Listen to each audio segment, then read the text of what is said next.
Hola mis queridos amiguitos y amiguitas de YouTube. En esta ocasión estaremos realizando la actividad número 3 de nuestro cuadernillo de cuarto y quinto. Y sin más que decir, vamos a comenzar porque este día va largo y tendido. Y aquí tenemos nuestra tarea número 1 que se llama el pilón de la alimentación.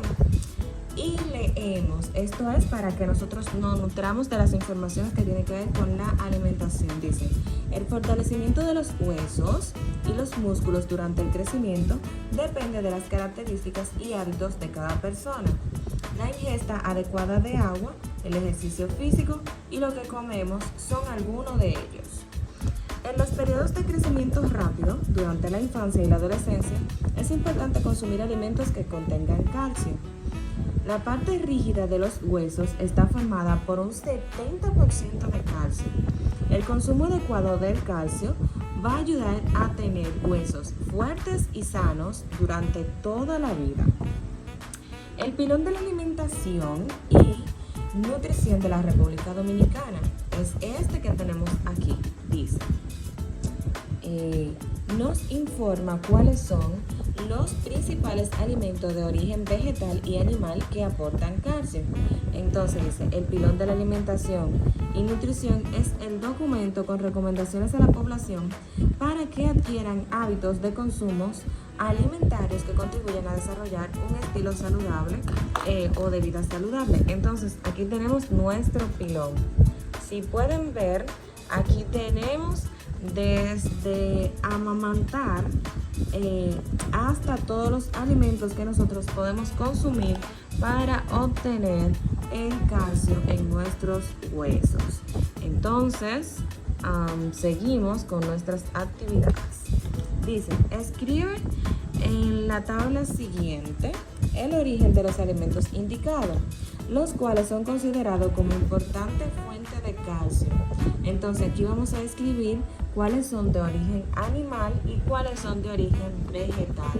Entonces tenemos leche, habichuela, garbanzo, queso, yema de huevo, ajonjolí, avena, yogur, hojas verdes oscuros. A la lista de alimentos sugeridos puedes agregar el pescado. Entonces nosotros vamos a poner aquí cuáles son de origen animal y aquí cuáles son de origen vegetal. Entonces comenzamos con la leche. ¿Viene de un vegetal o viene de un animal? La leche viene de animal, entonces lo ponemos aquí. Leche. Habichuelas, esto viene de origen vegetal.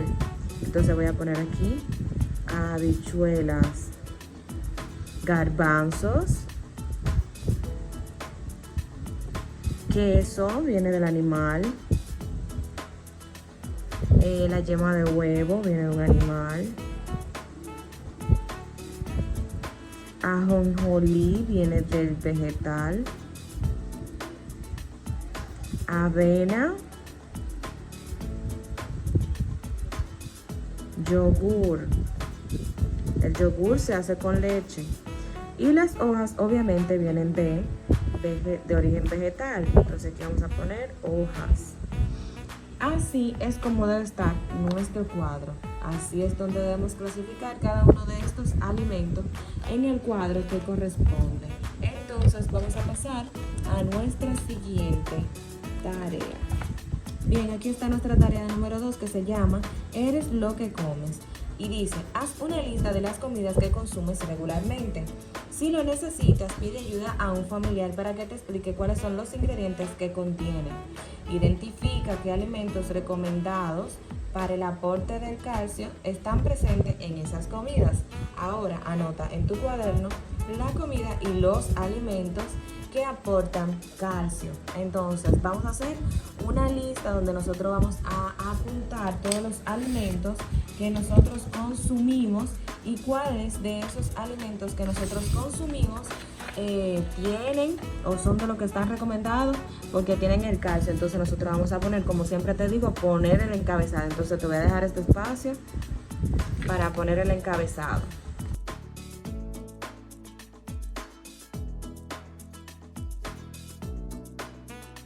Y entonces aquí vas a hacer tu lista de los alimentos que tú comes. Yo, por ejemplo, como mucha carne. Yo como pollo, huevo, salami, también yo como arroz, habichuela, guandule, también yo como muchos jugos de frutas, entonces voy a poner aquí mango,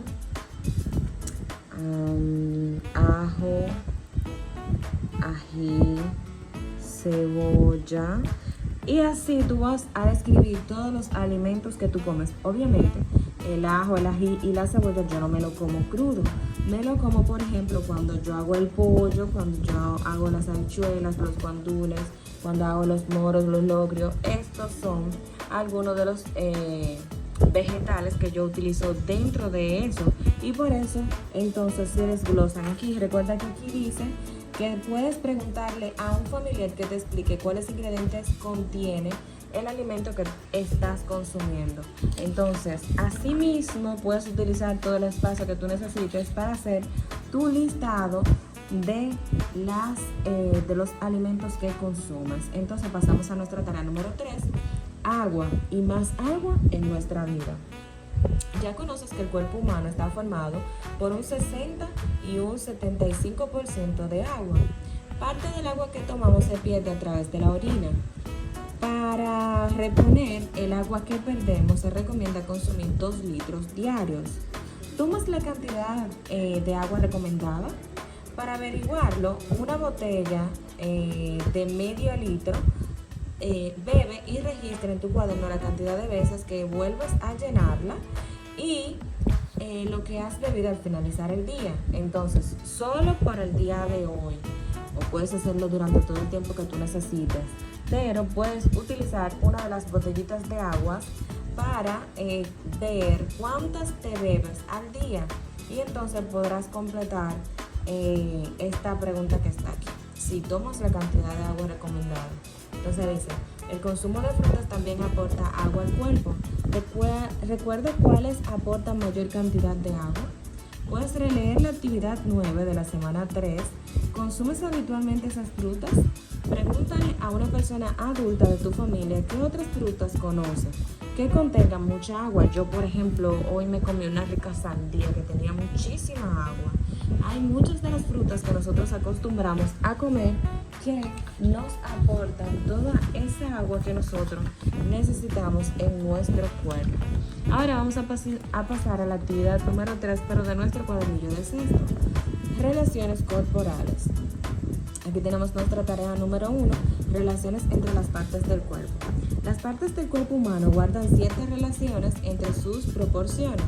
En la semana 1 hiciste una silueta en cartulina, calculando la altura desde la cabeza, que la cabeza cabe 7 veces en tu altura total.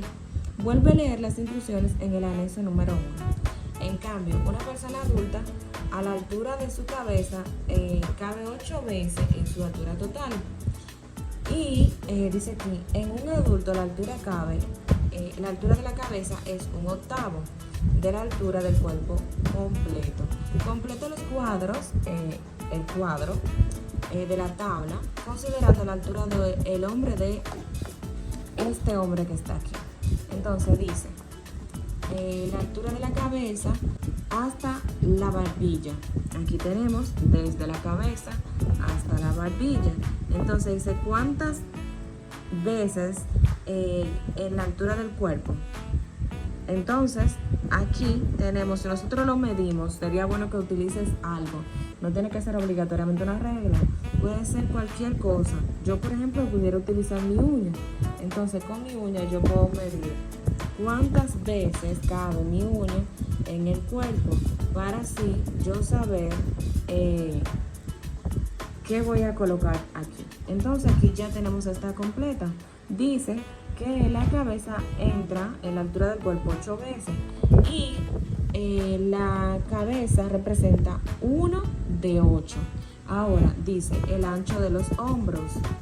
Entonces aquí vamos a poner cuántas veces cabe en la altura del cuerpo.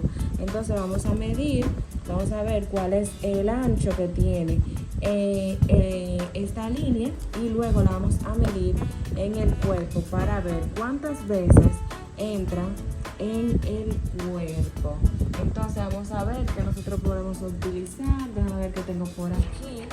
Bien, vamos a utilizar este pedazo de hoja porque ahora mismo todos mis materiales están lejos de mí. Entonces aquí tengo la altura o el ancho, perdón, de los hombros.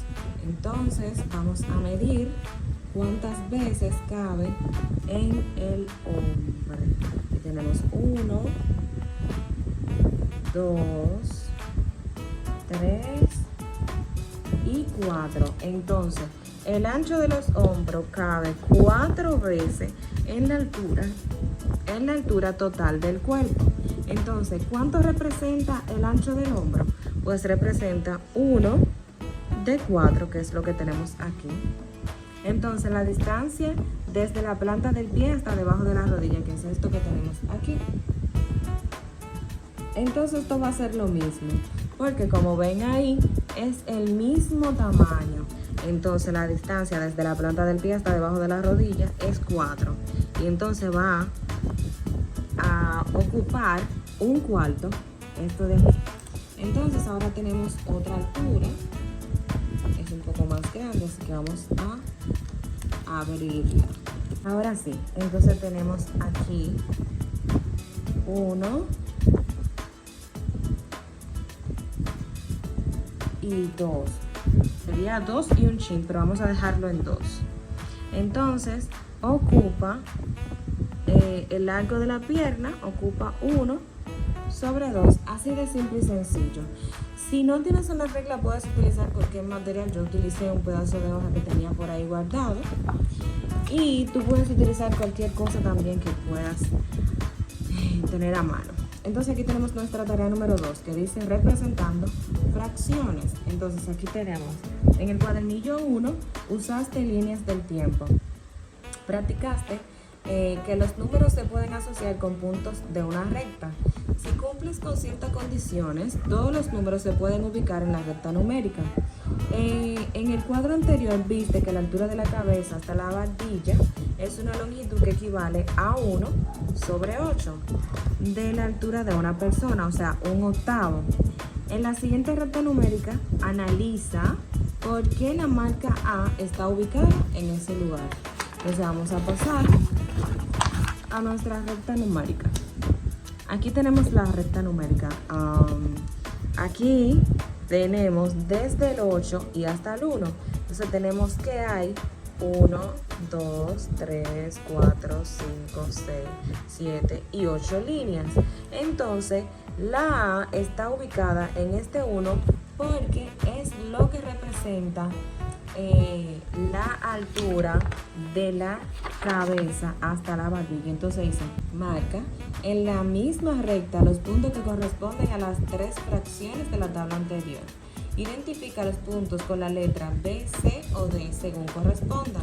Entonces tenemos la B es el ancho de los hombros y que esta llega hasta 4.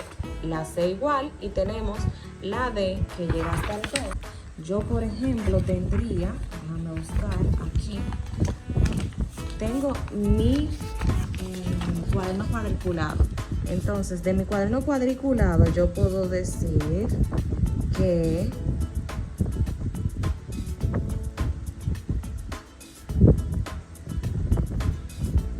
voy a llegar hasta aquí. Voy a decir que tengo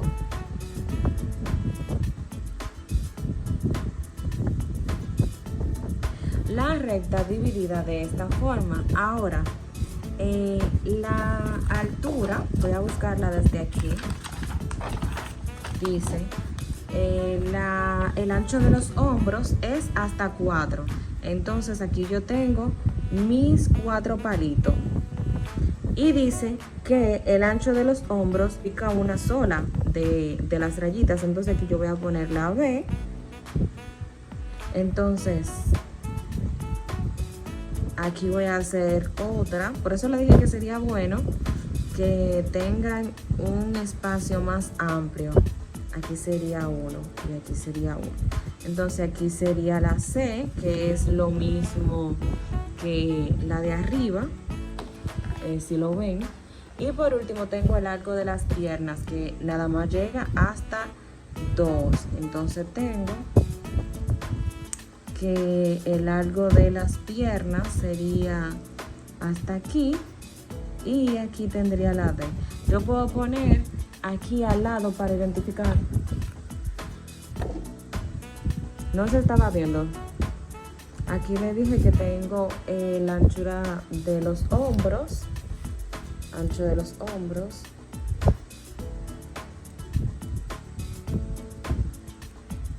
Aquí les dije que tengo del pie a rodilla. Y por último aquí tengo largo de pierna. Así entonces yo puedo trazarlo en la recta. Entonces vamos a continuar con la tarea. Dice: toda fracción tiene un numerador y un denominador. Eso ya lo sabemos, lo vimos en los videos anteriores. Si no recuerdas, puedes buscar entre la definición de las fracciones y ahí entonces yo te pongo todo esto que verás ahora. Dice, tenemos el numerador, que es el número que se toma, el número, vamos a decirlo coloquialmente, el numerito de arriba, es las partes que se toma de la fracción. Vamos a poner que la fracción es esta y lo que yo tomé es hasta donde está la A.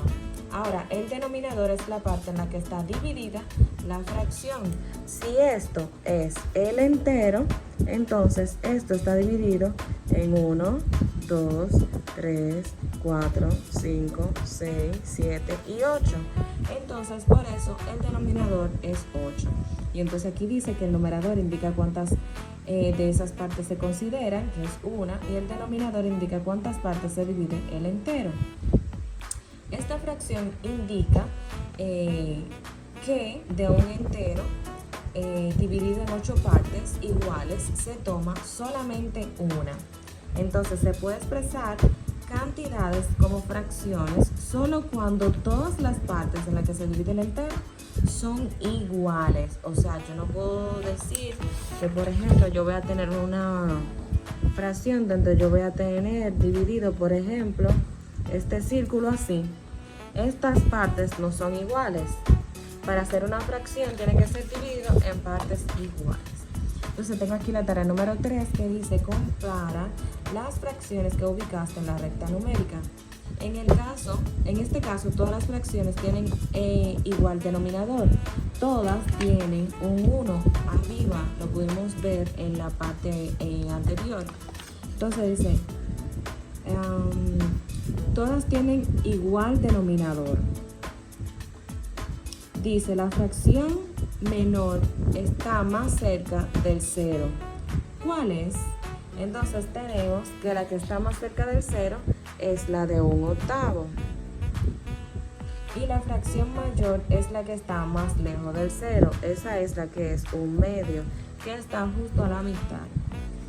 Entre fracciones de igual denominador, la que tiene un numerador más grande es la mayor. Marca cuál es la mayor y cuál es la menor. Entonces, aquí tenemos 3 fracciones. La que tiene el denominador menor es la más pequeña.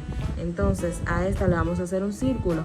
Y la que tiene el numerador más grande es la mayor. Entonces, a esta le vamos a hacer un cuadro para poder identificarla. Y hasta aquí nuestra actividad número 3 de nuestro cuadernillo 6 y de nuestro cuadernillo de cuarto a quinto. Cualquier duda la puedes dejar como siempre en los comentarios y más tarde te estaré respondiendo. De igual forma, dale like a este video, compártelo con tus amiguitos y suscríbete para que veas las notificaciones de cuando yo subo los videos. Hasta la próxima.